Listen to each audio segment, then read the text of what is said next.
Salut, ravi de vous rencontrer. Je m'appelle Paxi.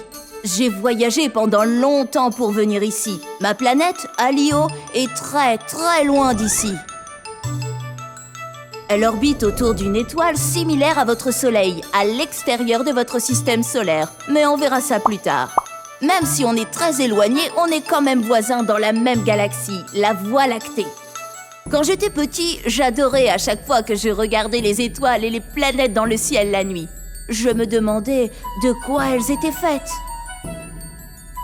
Pour mes 6 ans, j'ai eu un télescope et j'ai pu les regarder de plus près. Mais j'avais quand même hâte d'être un peu plus grand pour pouvoir aller les voir moi-même. À peine mes études terminées, j'ai passé ma licence de pilote et j'ai décollé avec mon vaisseau spatial tout neuf pour explorer l'espace. J'ai vu toutes sortes de mondes et d'objets. Des planètes, des nébuleuses, des étoiles, des comètes, des lunes. C'était extraordinaire. J'ai appris tellement de choses. Par exemple, je ne savais pas du tout à quel point les étoiles étaient chaudes. Une fois, j'étais si curieux que je me suis approché un peu trop près et mes antennes ont commencé à grésiller. Il a fallu plusieurs semaines pour qu'elles aillent mieux, mais maintenant, elles vont bien. Mais personne n'aime être tout seul, pas vrai? C'est pour ça que j'ai commencé à chercher une jolie planète où m'arrêter et rencontrer de nouveaux amis pour partager mes aventures. Alors que j'errais avec mon vaisseau spatial, j'ai vu une petite planète bleue, comme une pierre précieuse dans le ciel. Je me suis aperçue que c'était la Terre, votre planète. D'autres voyageurs avant moi m'avaient déjà parlé de sa beauté. J'ai vraiment envie de la visiter, je me suis dit. J'ai garé un moment mon vaisseau spatial au-dessus de la Terre et j'ai observé de loin. Savez-vous que certaines choses se ressemblent beaucoup sur nos deux planètes ? Nous aussi, on a des montagnes, des volcans, des plaines et des rivières sur Alio. C'est pour ça que la Terre me rappelle chez moi et que je l'aime tant. Vous avez une grosse lune dans le ciel, alors que Alio en a 3 petites. C'est cool, non ? Je suis vert, mais certains de mes amis sur Alio sont bleus et d'autres sont violets. On sourit tous avec notre bouche quand on est heureux et on grelotte quand on a froid, comme vous. Sur Alio, les habitants ont aussi des maisons et des animaux domestiques, mais peut-être que vous les trouveriez un peu bizarres. On est différents, mais on a aussi beaucoup de belles choses en commun. C'est super, non ? Maintenant, il est temps de descendre sur Terre et de vous rencontrer. J'ai tellement hâte. Je dois porter mon casque spatial car l'air sur Terre est différent de celui que nous respirons sur Alio. Il me tarde vraiment de mieux vous connaître. Et attendez un peu que je vous parle de tout ce que j'ai vu pendant mon incroyable voyage à travers l'univers. Vous aurez du mal à y croire.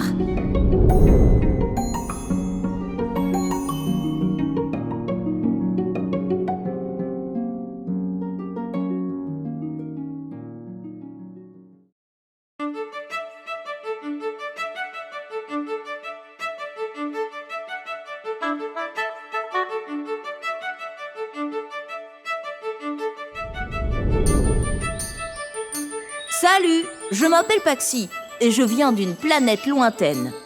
Je suis venue sur Terre pour vous rencontrer et vous raconter mes aventures dans l'espace. Êtes-vous prêts à explorer votre système solaire ?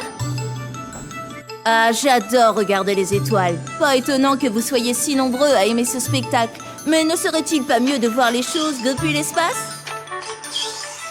Allez, on y va !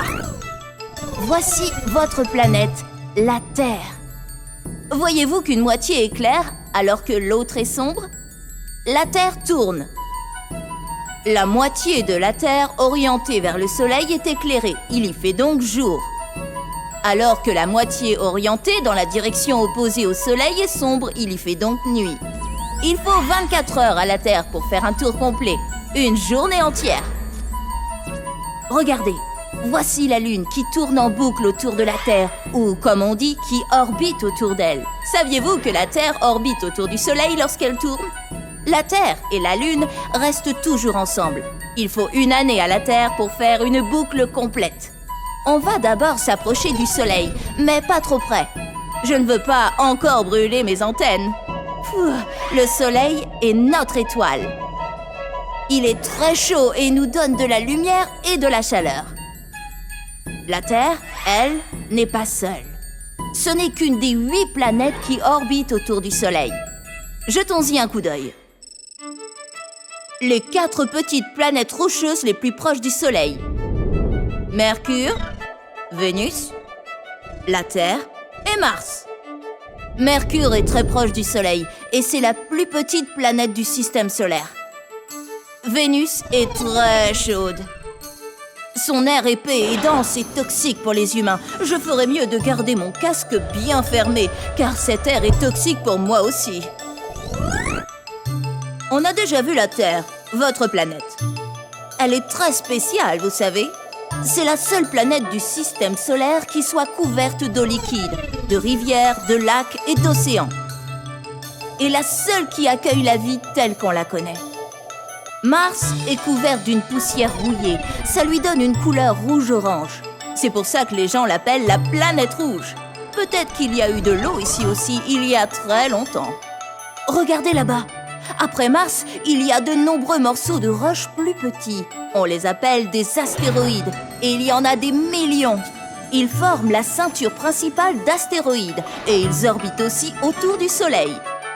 Plus loin du Soleil, il y a 4 planètes vraiment énormes, beaucoup plus grandes que la Terre. Il y a Jupiter et Saturne, les géantes gazeuses, et Uranus et Neptune, les géantes de glace. Voici Jupiter, la plus grande planète de votre système solaire. Elle est tellement belle avec ses rayures de gaz, vous ne trouvez pas ? La grande tache rouge que vous voyez est une tempête tourbillonnante qui fait 2 fois la taille de la Terre. Savez-vous que de nombreuses planètes ont leur propre lune, tout comme la Terre ? Eh bien, Jupiter en a plus de 60. Et regardez Saturne avec ses anneaux spectaculaires. Ils sont faits de milliards de petits morceaux de glace, de rochers et de poussière. Uranus et Neptune sont vraiment froides et orageuses. Donc je n'aurais pas envie d'y aller en vacances. On vient de voir toutes les planètes de votre système solaire et quelques astéroïdes. Qu'est-ce qu'on fait maintenant ? Vous êtes curieux d'en savoir plus ? Alors allons-y, éloignons-nous encore plus du Soleil. Oh, il fait vraiment froid et sombre ici. Hé ! C'est Pluton, une planète naine. Oula ! C'est quoi ces objets sombres ? On dirait des énormes boules de neige sales. Attendez, il y en a une qui vient vers nous. Maintenant je sais, c'est une comète. Elle est faite de rochers et de glace. Elle ressemble aux astéroïdes que nous avons vus tout à l'heure. Mais je peux vous dire qu'elles sont très différentes. Celle-ci se dirige vers le Soleil. La prochaine fois, nous en suivrons une ensemble pour voir ce qui se passe. Voilà, donc le système solaire c'est ça, une étoile, le Soleil, 8 planètes, plus de 100 lunes et des millions d'astéroïdes et de comètes. Quel endroit passionnant!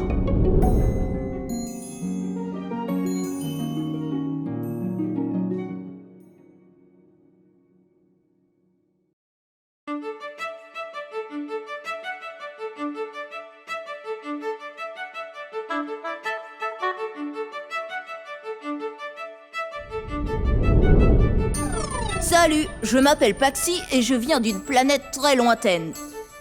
Je suis venu sur la Terre pour vous rencontrer et pour vous raconter mes aventures spatiales. Êtes-vous prêts à rencontrer une comète ? Les comètes sont magnifiques. Regardez celle-ci. Elle s'appelle Hale-Bopp. Elle a été visible depuis la Terre pendant de nombreux mois dans les années 1990. La plupart d'entre vous n'étaient même pas encore nés. Ce qui rend les comètes si belles, c'est leur queue brillante. Voilà pourquoi elles sont vraiment uniques dans le ciel. Rien ne leur ressemble. Laissez-moi vous emmener aux confins du système solaire, là d'où viennent les comètes. Je veux absolument en repérer quelques-unes et vous les présenter en détail. Vous allez être surpris. Nous y voilà. Ici, nous sommes très loin du Soleil. C'est pour ça qu'il fait si froid. Un froid glacial. C'est difficile d'imaginer à quel point il fait froid ici. Pouvez-vous voir tous ces objets sombres ? Ils sont comme des boules de neige sales. Ce sont des comètes.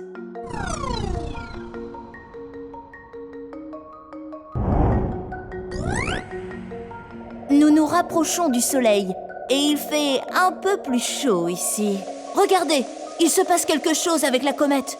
On peut voir des jets de gaz et de poussière qui s'en échappent. Et tout cela est en train de former un nuage brillant autour d'elle. Ce nuage est appelé coma, ce qui en grec ancien voulait dire cheveux. Incroyable! Ok, maintenant nous sommes encore plus près du Soleil.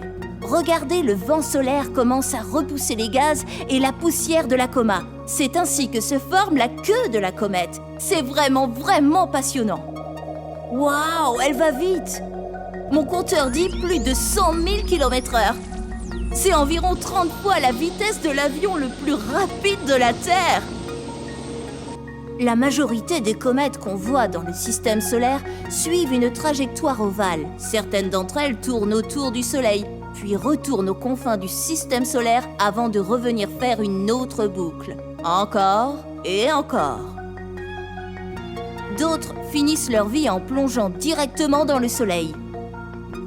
Et d'autres tournent autour du Soleil et ne reviennent jamais. Il y a tellement de trajectoires différentes. Laissez-moi vous raconter maintenant une histoire fascinante sur les comètes et sur un vaisseau spatial robotisé appelé Rosetta. L'histoire de Rosetta a commencé en 2004, lorsqu'une fusée a décollé de la Terre pour larguer Rosetta dans l'espace. Elle a été construite par l'Agence spatiale européenne avec l'aide de plusieurs partenaires tout autour du monde. Rosetta a passé ses 10 dernières années à voyager dans l'espace afin d'atteindre une comète appelée 67P Churyumov-Gerasimenko. Et devinez quoi? En 2014, elle l'a trouvée. Rosetta est capable de voler près de la comète alors qu'elle s'approche du Soleil.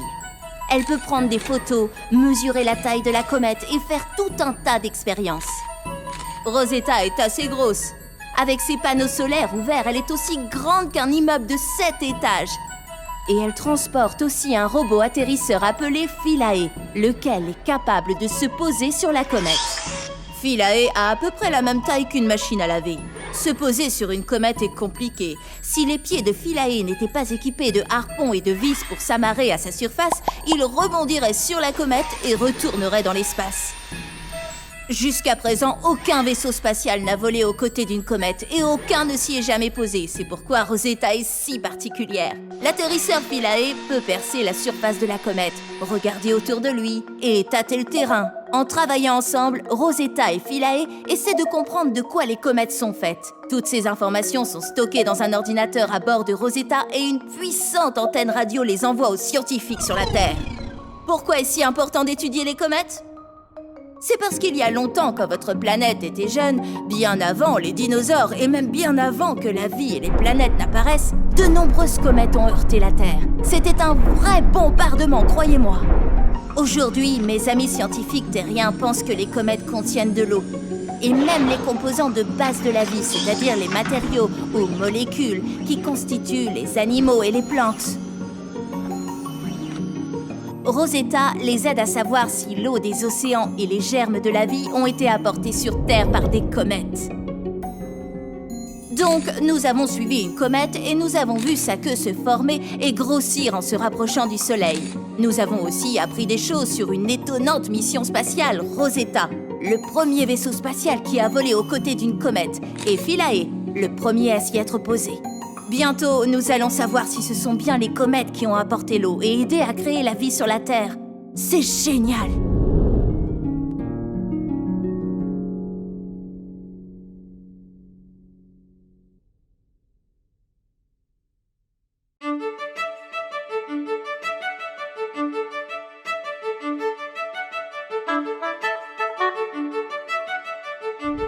Salut, je suis contente de te revoir. Il m'est arrivé tellement de choses dans l'espace récemment que j'avais bien besoin de vacances.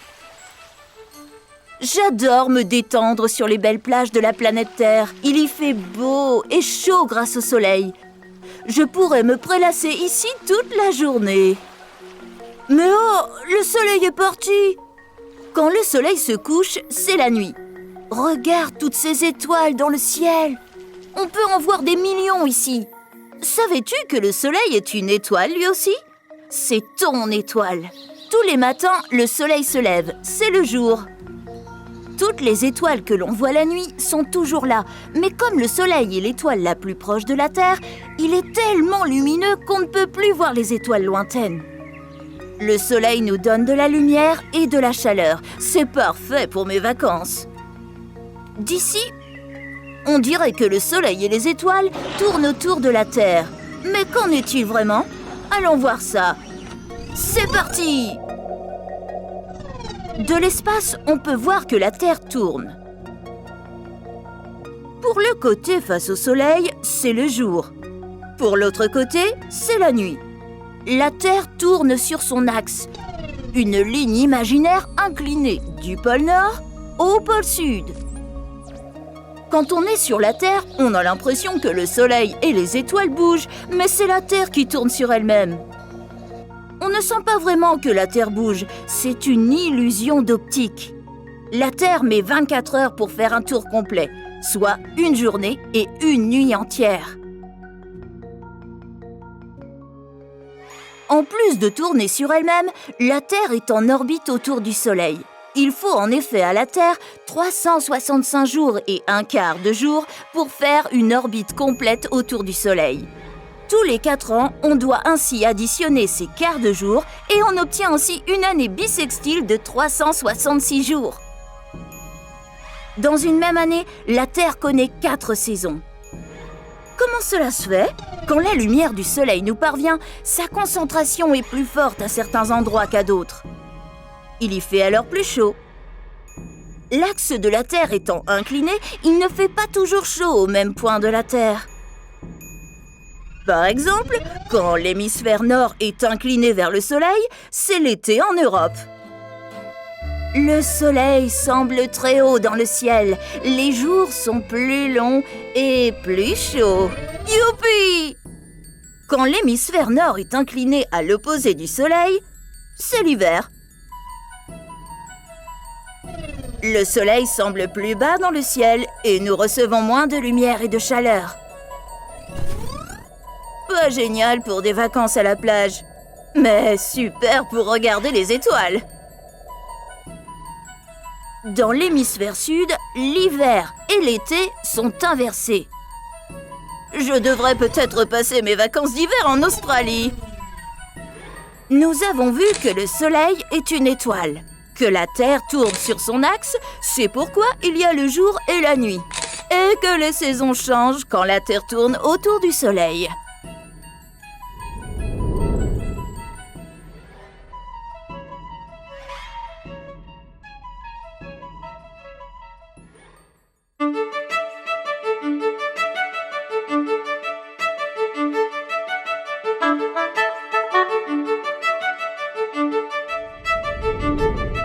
Bonjour, je suis Paxi, un explorateur spatial amateur d'aventure, mais je suis loin d'être à mon aise en ce moment. Le système de navigation de mon vaisseau spatial est en panne. Sans lui, je suis perdu.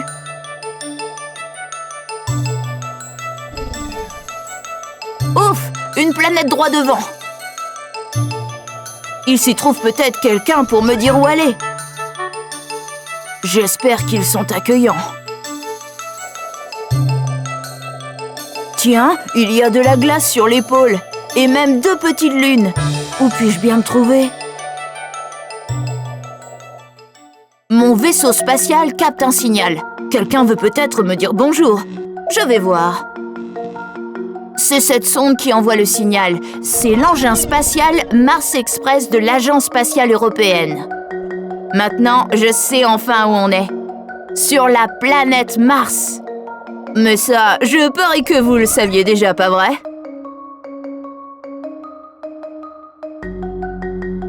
Les hommes ont envoyé plus de 40 missions robotisées pour explorer Mars. Et ce n'est pas fini. Certains, comme Mars Express, sont en orbite. D'autres, comme Curiosity, un rover de la NASA, se sont posés sur la surface. Ils ont découvert des tas de secrets sur Mars. Je ne vois pas de ville. Mais quel paysage fantastique! Cette planète est faite de roches, comme la Terre. Sur la Terre, il y a beaucoup de couleurs. Vert, bleu, blanc, marron. Mais cette planète a surtout des teintes de rouge. Le rouge est heureusement ma couleur préférée, si on accepte le vert bien entendu. Il y a des montagnes et des vallées, et de la poussière emportée par le vent. On va se poser et partir en exploration. Mais il faut d'abord réparer mon vaisseau spatial.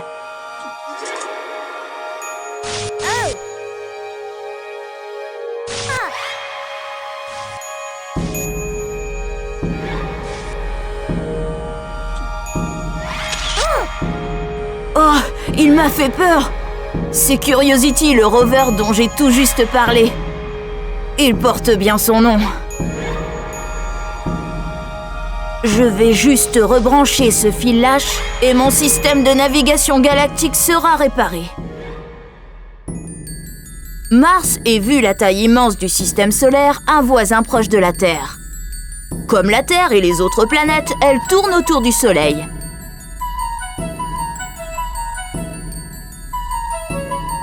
Saviez-vous que Mars est recouverte d'une couche de poussière de rouille?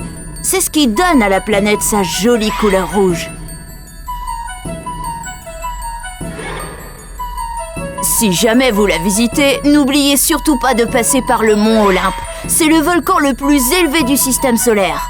Près de 3 fois la hauteur de l'Everest sur la Terre. Waouh! D'ici, je peux voir la Valles Marineris. Un gigantesque canyon qui irait de l'Espagne à la Finlande. Je vois aussi que Mars possède de nombreux lits de rivières à sec,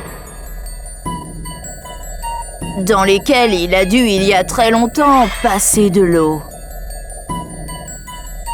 Je ne vois plus la moindre rivière aujourd'hui, juste de la glace par ici, par là. Oh.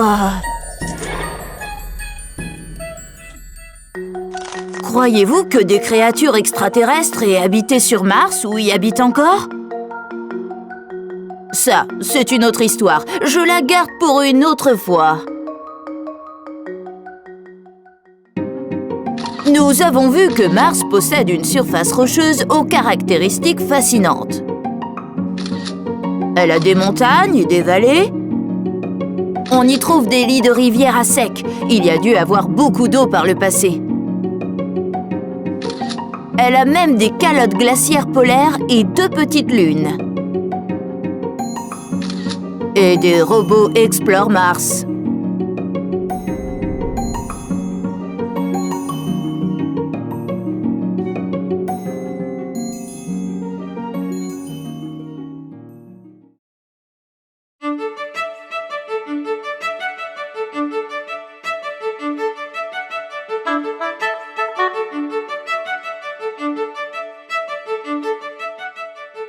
Bonjour, je suis Paxi, un explorateur spatial amateur d'aventure. Voulez-vous en savoir plus sur la vie sur Mars? C'est sûr, votre planète Terre est spéciale. C'est le seul monde dans le système solaire où il y a de la vie. Elle y est très variée. Plantes, animaux et êtres humains. Mais c'est quoi cette vie? Prenons l'être humain. Vous respirez de l'air, buvez de l'eau et mangez de la nourriture. Vous vous déplacez et grandissez. Vous faites de nouveaux petits humains et vous produisez des déchets. Les animaux et les plantes font aussi tout cela, mais différemment. Vous êtes tous vivants, ça c'est sûr. Et mon vaisseau spatial dans tout ça, il a besoin de carburant comme vous de nourriture. Il se déplace très vite. Il produit même des déchets, mais ne grandit pas et ne fait pas de bébé vaisseau spatial. Mon vaisseau se compose de rouages, d'engrenages et de câbles. Il n'est pas vivant. C'est une machine.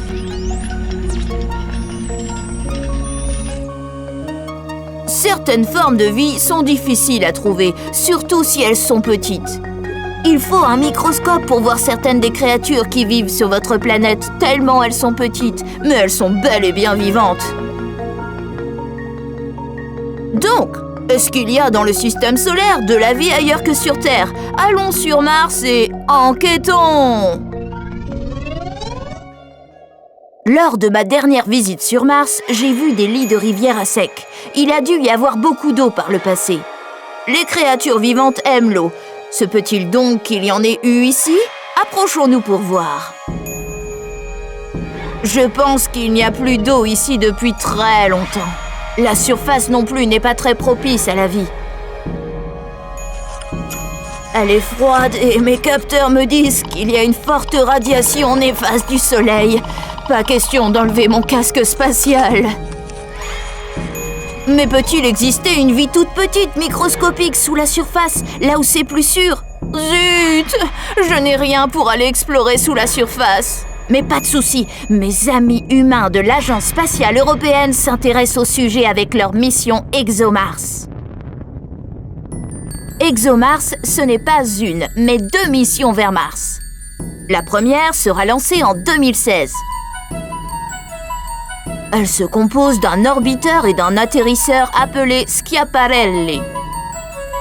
L'atterrisseur sera envoyé vers la surface pour voir comment se posent des sondes spatiales sur Mars et pour préparer des missions futures plus importantes. L'orbiteur tournera autour de Mars et explorera sa mince atmosphère pour détecter tout signe de gaz rejeté par de minuscules formes de vie ou provenant de réactions chimiques des roches chaudes et humides sous la surface. Une façon intelligente de tenter de savoir s'il y a encore de la vie sur Mars aujourd'hui. Sur la surface, Schiaparelli fera des relevés météo sur le lieu de l'atterrissage et il mesurera aussi la force du vent. Quelques années plus tard, la seconde mission ExoMars s'envolera vers Mars. Elle posera un atterrisseur qui sera la première sonde à forer la surface rocheuse de Mars. Il tentera de découvrir s'il y a encore de la vie ou s'il y en a eu par le passé. Si les Martiens existent, ils doivent être petits, très petits. Peut-être que nous les verrons bientôt.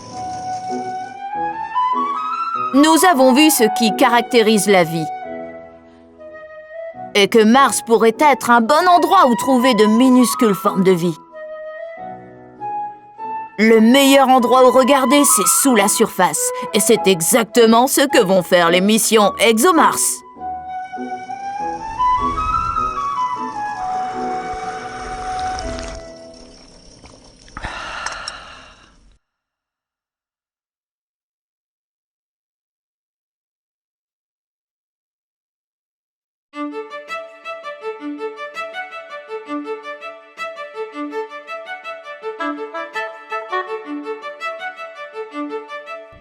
Ah, rien ne vaut un verre d'eau fraîche quand il fait chaud.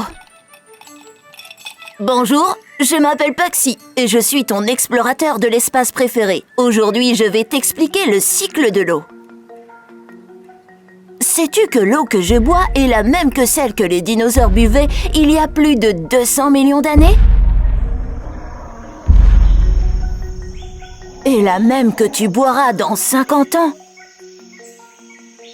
Comme tu le sais, tous les êtres vivants sur la Terre ont besoin d'eau pour vivre. Les plantes, les arbres, les animaux et bien sûr les humains. La Terre ne dispose que d'une quantité limitée d'eau et l'eau est la même aujourd'hui qu'il y a 4 milliards d'années. Elle circule encore et encore et encore. C'est ce qu'on appelle le cycle de l'eau. C'est ainsi que Dame Nature recycle astucieusement l'eau. Viens, je vais te montrer comment ça marche. Quand le soleil réchauffe la Terre, la température de l'eau, des rivières, des lacs et des océans augmente. Cela fait s'évaporer une partie de l'eau dans l'air qui devient alors un gaz qu'on appelle la vapeur d'eau. Cela s'appelle l'évaporation.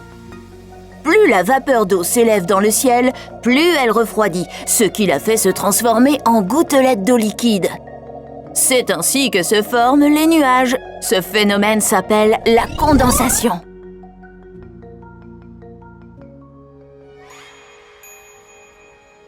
Quand beaucoup d'eau se condense et que l'air ne peut plus retenir toutes les gouttelettes, l'eau retombe sur la Terre. Cela peut prendre différentes formes. La pluie, la grêle, le grésil ou la neige. C'est ce qu'on appelle précipitation. Ce n'est pas toujours agréable, surtout quand on veut jouer dehors. Toute l'eau qui retombe sur la Terre va être collectée de différentes manières. On appelle cette étape la collection. L'eau qui retombe dans les océans, les lacs et les rivières va à nouveau s'évaporer et démarrer un nouveau cycle. L'eau qui tombe sur le sol va être absorbée pour devenir la nappe phréatique, qui sera absorbée par les plantes, les animaux et les humains. L'eau qui tombe sur la végétation va à nouveau s'évaporer à partir des feuilles des plantes. Et sais-tu ce que devient l'eau qui tombe sous forme de neige sur les glaciers? Une partie gèle et maintient celui-ci en vie. Tandis que l'autre partie devient liquide à cause de la chaleur du soleil et alimente les rivières. Cool, n'est-ce pas? Quel que soit l'endroit où tombe cette eau, elle se recycle. Encore, et encore, et encore. Ta planète est vraiment extraordinaire. Donc, aujourd'hui, nous avons appris que tous les êtres vivants ont besoin d'eau pour survivre. L'eau sur Terre est la même depuis plus de 4 milliards d'années. L'eau s'évapore, forme des nuages, puis retombe sur la Terre. L'eau est alors collectée dans les océans, les lacs et les rivières.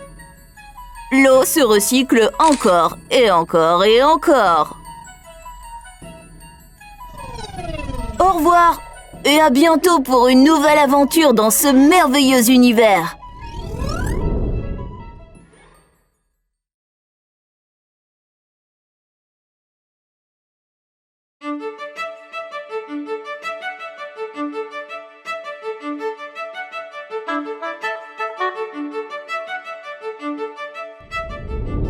Salut, c'est Paxi. Alors, content de revoir ton explorateur spatial préféré? Aujourd'hui, je vais te parler de quelque chose de très important. Suis-moi.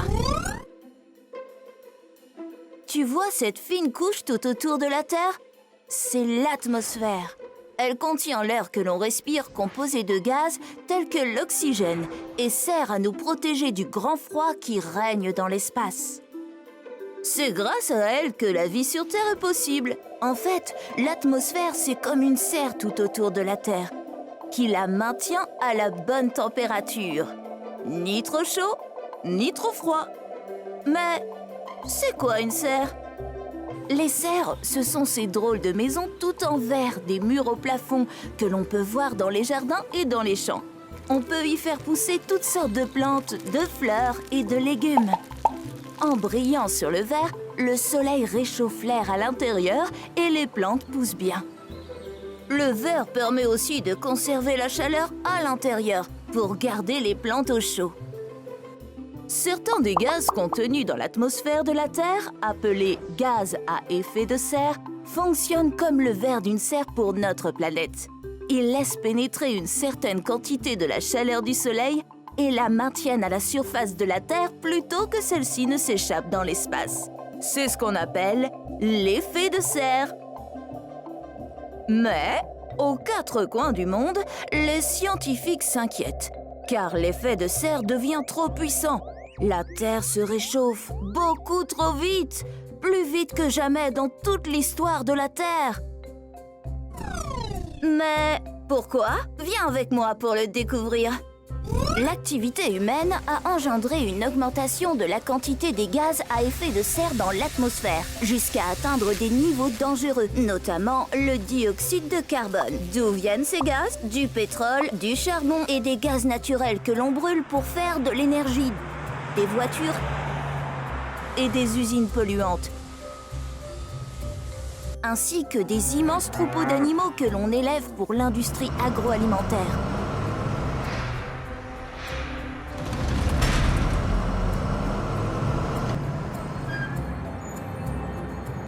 De plus, les humains coupent des arbres pour construire des maisons, faire de l'élevage ou cultiver la terre à la place.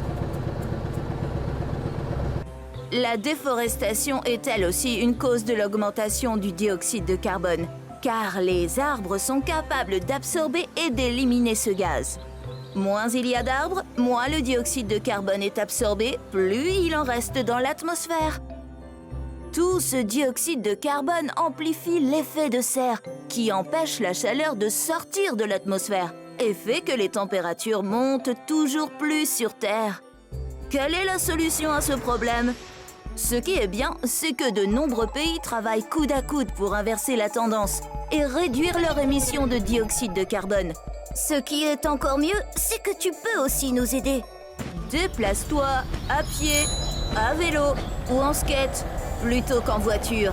Ne gaspille pas l'eau potable, car en produire demande beaucoup d'énergie.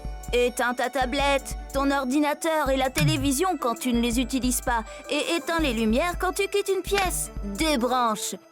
Et surtout, recycle tout ce que tu peux. Tu peux faire une différence. Alors, aujourd'hui, on a appris que l'effet de serre rend la vie possible sur Terre. L'activité humaine a augmenté la quantité de gaz à effet de serre, surtout le dioxyde de carbone. Cela a rendu l'effet de serre trop puissant et fait augmenter les températures sur Terre. Il faut que les humains réduisent leur émission de dioxyde de carbone. Et il y a plein de choses que tu peux faire pour aider à régler le problème. À bientôt pour une nouvelle aventure!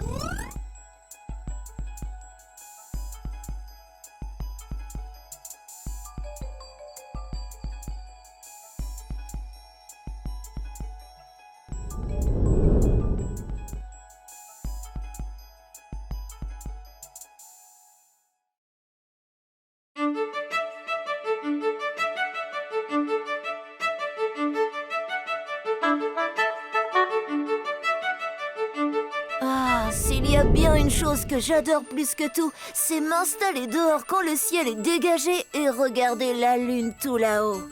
Ta planète Terre nous offre de magnifiques vues, n'est-ce pas? Ça te dirait d'en savoir plus sur la Lune? Alors suis-moi! La plupart des planètes de notre système solaire ont des lunes ou des satellites naturels, comme disent les scientifiques. Certaines planètes en ont même plusieurs. Jupiter, par exemple, en a 79. Ça fait un paquet de lunes. La Terre, elle, n'a qu'une lune. Mais celle-ci est très spéciale et surtout très jolie. Si elle brille si fort, c'est parce qu'elle reflète la lumière du Soleil. La Lune est en orbite autour de la Terre, autrement dit, elle tourne autour de notre planète. Mais elle tourne aussi sur elle-même. La Lune et la Terre sont en orbite autour du Soleil. La Lune est à environ 380 000 km de la Terre. Elle est presque sphérique comme un ballon. Mais elle ne ressemble pas toujours à un ballon dans le ciel, pas vrai? Ça, c'est à cause des phases de la Lune. Viens avec moi, je vais te montrer comment ça marche. La Lune met environ 1 mois à faire le tour de la Terre. Les différentes formes ou phases de la Lune évoluent au fur et à mesure de son trajet autour de la Terre puisqu'elle est éclairée différemment par le Soleil. Voyons voir à quoi ça ressemble depuis l'hémisphère nord de notre planète. Quand la Lune est dans la même direction que le Soleil, on ne la voit pas apparaître la nuit. On appelle cette première phase la nouvelle Lune. 7 jours plus tard, quand la Lune a parcouru le quart de son orbite, on peut voir que la moitié de la Lune est illuminée depuis la Terre. On appelle cette phase le premier quartier. On dirait vraiment un D majuscule, hein? À la moitié de son orbite autour de la Terre, 14 jours après la nouvelle Lune, c'est la pleine Lune. Tu l'as certainement deviné, c'est bien ma phase préférée. On peut alors l'admirer dans toute sa gloire. Regarde-moi ça! Au bout de 21 jours, la Lune a fait les 3/4 de son trajet et on voit le dernier quartier. On dirait un D à l'envers cette fois. Si tu te trouves dans l'hémisphère sud, tu vois la Lune dans l'autre sens et les phases sont inversées. C'est comme si tu la regardais avec la tête en bas. À la fin de son orbite, la Lune retrouve son point de départ et c'est reparti pour un tour. Donc, la Lune est toujours là, mais on ne peut pas toujours la voir. Tu veux apprendre un autre truc cool? L'orbite de la Lune est inclinée. La Lune, la Terre et le Soleil ne sont donc pas toujours parfaitement alignés. Mais quand ils le sont, un phénomène impressionnant peut se produire, une éclipse. Quelle expérience magique! La Lune peut cacher entièrement le Soleil et donner l'impression que celui-ci a disparu. On appelle ça une éclipse solaire totale. Il existe un second type d'éclipse, l'éclipse lunaire. Dans ce cas, la Terre se retrouve entre le Soleil et la Lune. La Terre empêche alors presque tous les rayons du Soleil d'atteindre la Lune, qui prend alors une superbe couleur rouge. La prochaine fois que tu sortiras, jette un œil à notre belle Lune. Que pourrait-il bien s'y passer? Suis-moi dans ma prochaine aventure spatiale pour le savoir. Alors, aujourd'hui, on a appris que la Lune est le satellite naturel de la Terre. La Lune tourne sur elle-même, mais aussi autour de la Terre. La Terre et la Lune sont en orbite autour du Soleil. La Lune met un peu plus d'1 mois à faire le tour de la Terre. La Lune suit différentes phases. Son apparence évolue tout au long du mois. Quand la Lune, la Terre et le Soleil sont alignés, on peut observer une éclipse lunaire au solaire.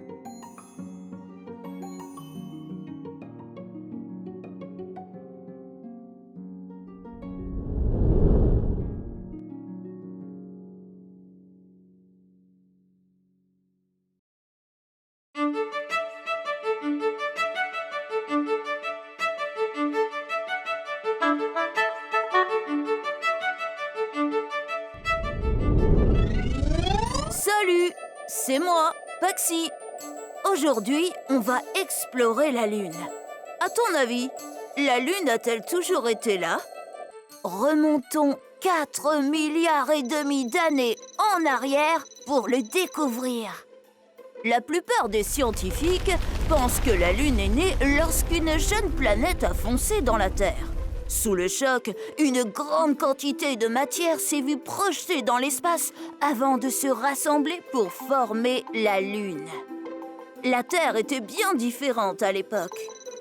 Revenons à un passé plus récent, en 1969.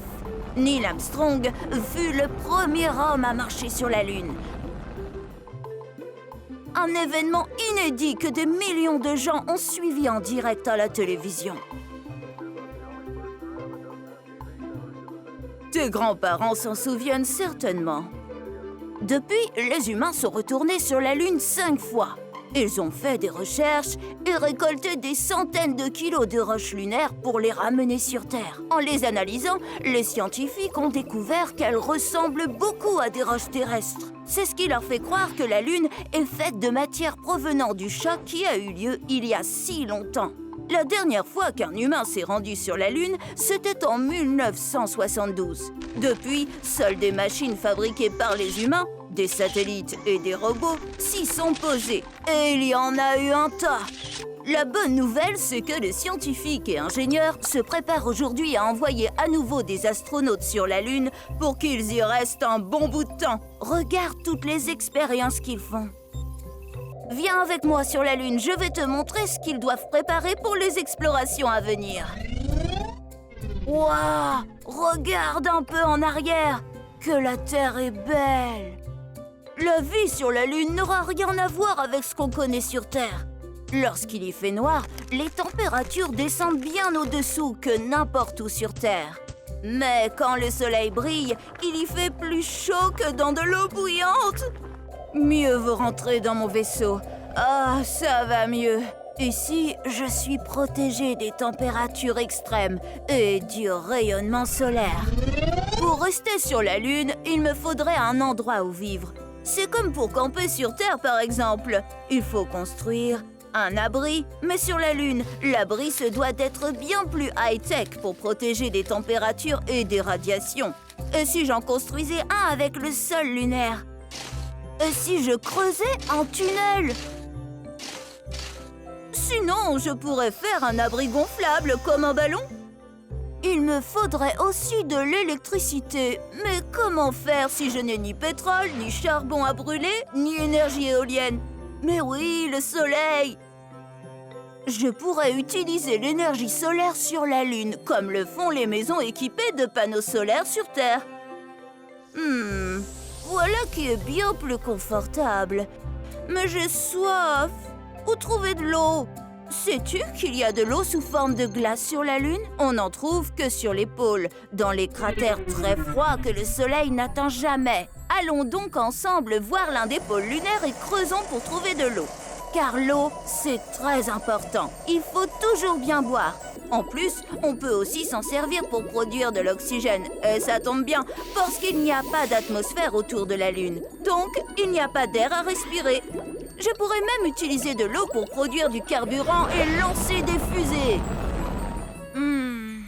J'ai un peu faim aussi. Mais il n'y a rien à manger ici. Sur Terre, on peut faire pousser des fruits et légumes. Et si j'essayais sur la Lune? Il faudrait que je construise une serre et que je prenne grand soin de mes plantes. Regarde, mes patates poussent. Un abri, de l'énergie, de l'eau, de l'air, de quoi manger. J'ai tout ce qu'il me faut pour vivre sur la Lune pendant très longtemps. Aujourd'hui, nous avons appris que la Lune s'est probablement formée quand une jeune planète a foncé dans la Terre il y a des milliards d'années de ça. Les astronautes se sont posés sur la Lune 6 fois. Aujourd'hui, seuls des satellites et des robots analysent la Lune. Les humains se préparent à retourner sur la Lune. Pour vivre sur la Lune, il nous faudrait un abri, de l'énergie, de l'eau, de l'air et de la nourriture.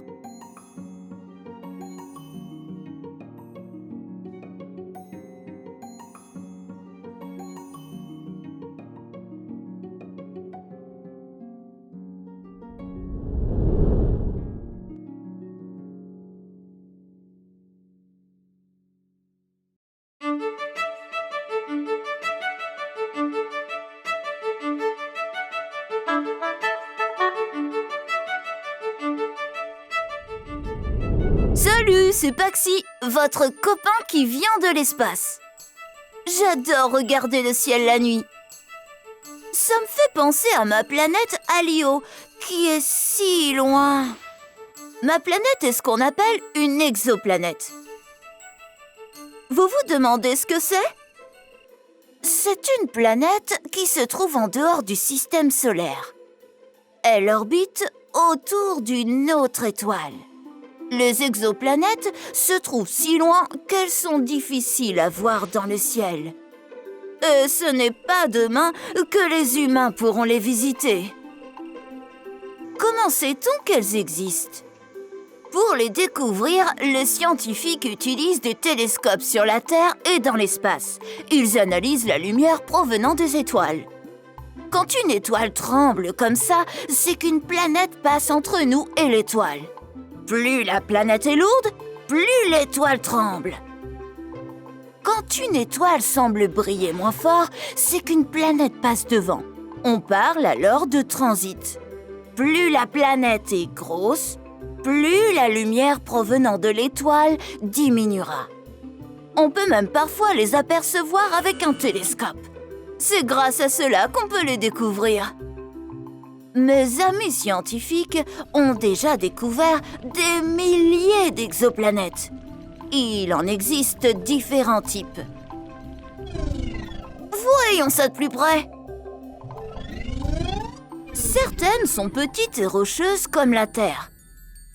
Celles proches de leurs étoiles sont souvent couvertes de lave en fusion. Certaines autres sont couvertes d'océans. Mais il existe aussi d'immenses exoplanètes, faites de gaz comme Jupiter. La plupart du temps, elles orbitent tout près de leur étoile et leur température est très élevée.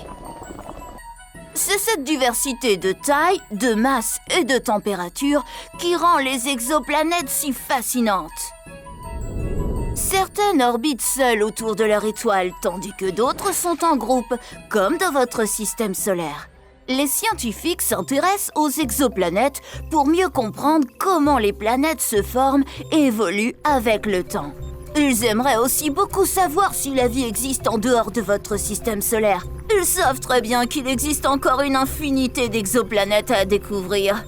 L'Agence spatiale européenne a construit un nouveau vaisseau spatial du nom de Khéops, qui va rejoindre tout un groupe de télescopes qui sont déjà stationnés près de la Terre et qui observent les exoplanètes de loin. D'autres satellites seront bientôt envoyés dans l'espace pour continuer à en apprendre davantage sur les exoplanètes et leurs étoiles. Alors, c'est pas génial l'univers ? On se retrouve bientôt pour une nouvelle aventure. En attendant, continuez à observer le ciel. Alors, aujourd'hui, on a appris que il existe des planètes en dehors du système solaire. On les appelle les exoplanètes. Les scientifiques ont déjà découvert des milliers d'exoplanètes. Pour trouver des exoplanètes, les scientifiques utilisent des télescopes sur Terre et dans l'espace. Il existe différents types d'exoplanètes. L'Agence spatiale européenne a développé un nouveau télescope, Khéops, pour analyser les exoplanètes. Ce n'est que le premier d'une longue liste.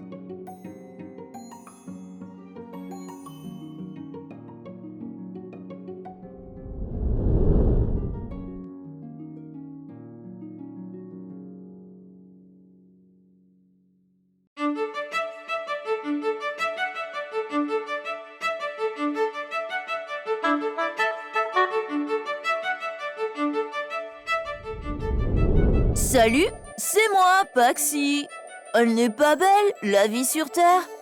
On adore la vie sur Terre et tout un tas de satellites nous aident à prendre soin d'elle. Ils travaillent tout autour de la Terre dans un espace que les scientifiques appellent l'orbite terrestre basse. Et si on allait voir ça de plus près? Pourquoi tu te déplaces sur cette orbite, toi?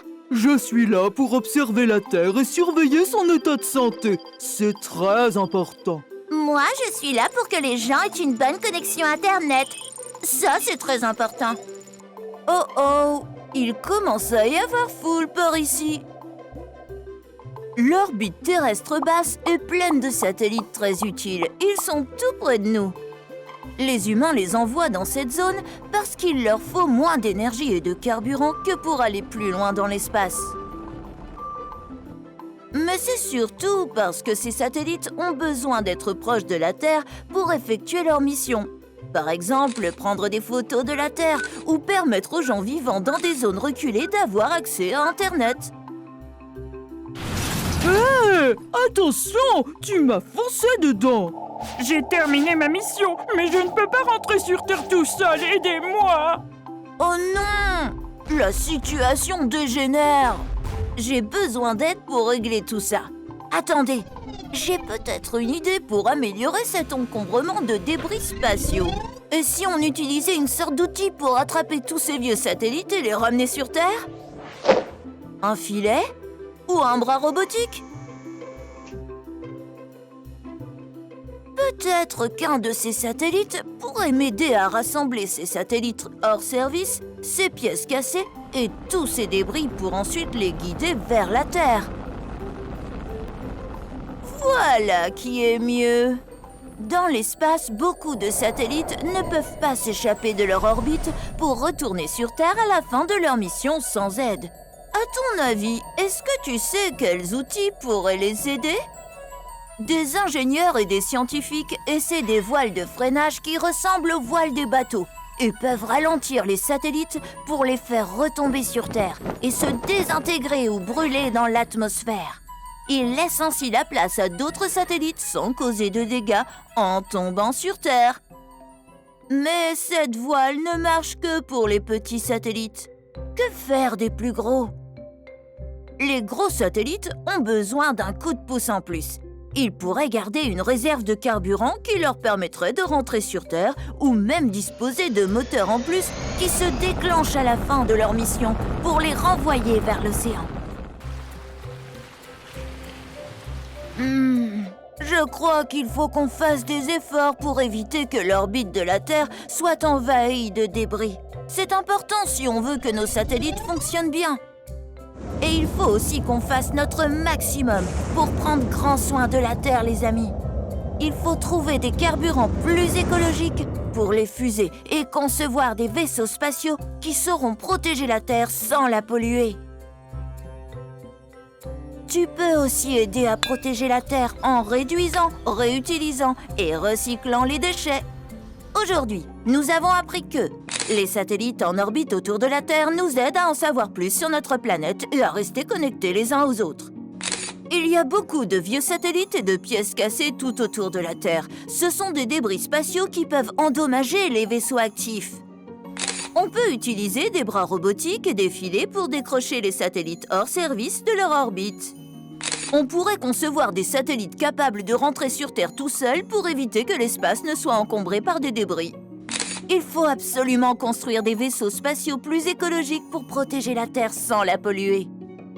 Toi aussi, tu peux aider à protéger la Terre en réduisant, réutilisant et en recyclant les déchets.